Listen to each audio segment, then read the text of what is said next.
trap.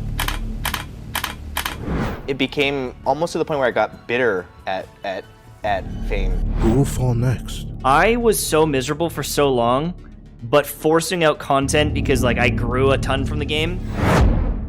I use gaming to kind of like escape like from reality, and I feel like now like I use like reality to escape from like fucking work, you know. I just feel fucking like kind of trapped sometimes, you know. Trapped is the word that many content creators use to describe their internal battle with YouTube. As Tfue said, gaming was my escape from reality, but now reality is my escape from gaming.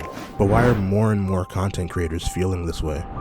There's a saying going around, blank completed the main story and is just doing side quests. As video gamey as this sounds, that's exactly what's happening. Serious content creators have one goal in mind: blow up.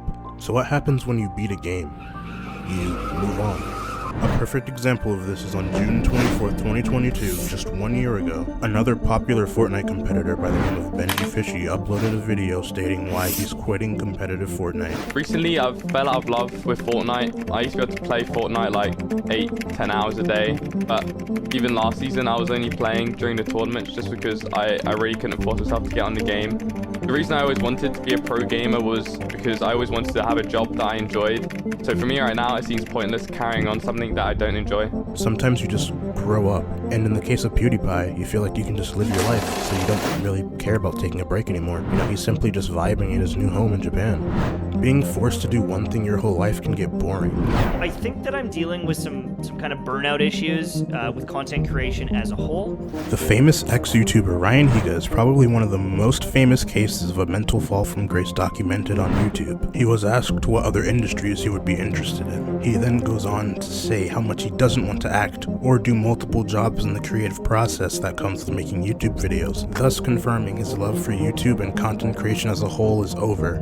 But I found that it's not really being on camera that I enjoy. It's more like the whole creative process.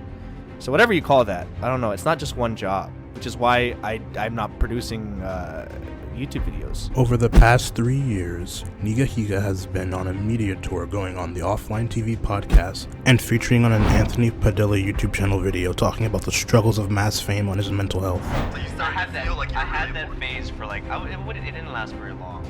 It became almost to the point where I got bitter at fame. It was another like self-reflection thing, like the whole money thing. It was another moment of like, man, I get exhausted. Like, I'm not an extrovert. Like, I really like to keep to myself. While doing research for this video, I just happened to check if Ryan was live on Twitch, and to my surprise, he was. I watched him stream a Fortnite match when I saw someone in the chat say, "Bring back Nigahiga." Ryan was prepared for people heckling him about his main YouTube channel and set up a moderator bot saying, "Ryan has burnt out of content creation. Due to this, he has decided to take an indefinite hiatus from content creation on his main YouTube channel.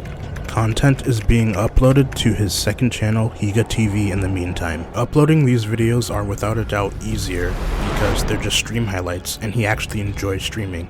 When being asked if he would ever go back to YouTube, Ryan had this to say. When we go back to YouTube, I don't know. I have had like more interest in doing creative stuff again. And then he goes on to state that he's been thinking about some projects in the works, and if they were to go through, he would need to take a break from Twitch. There's potential stuff that I could be working on that's, it might not be for, it's not made for YouTube though.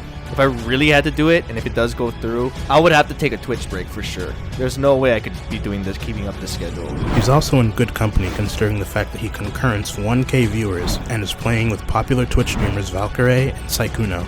Ryan will be fine during the next stage of his social media life, but that doesn't mean others will. Burnout is a very scary thing. Imagine the thing you love doing the most being burned away before your eyes. I never did this for money, you know? I just did this because I enjoyed it, and now I feel like I'm just kind of doing it because of the money, and that's just not who I am, so. The most recent huge content creator that has come out with a goodbye video is Tfue. If you don't know who Tfue is, he was a massive in the Fortnite community. He went viral when he took down the absolute titan at the time, Ninja, in a 1v1. Seemingly overnight, he gained millions of viewers. He amassed generational wealth and thousands of fans. You may think he's living the life with millions of dollars and fans that recognize him when he goes outside, but being a gaming content creator comes with risk. If they play a different game on stream or upload a different game, they will lose a significant amount of viewers, and a good chunk of their subscribers will become dead subs, which facilitates the death of their channel and ultimately their career. Even though some of my Diablo videos have done incredibly well, my Genshin Impact and Honkai Star Rail and like gacha game audience literally is killing some of these videos upon arrival. They get downvoted to like 70% likes. They watch like 12 seconds of it to do that. Being a content creator is very stressful. My only question to you guys is, who will be next? If you want to learn about a group that won't be next, check out this video.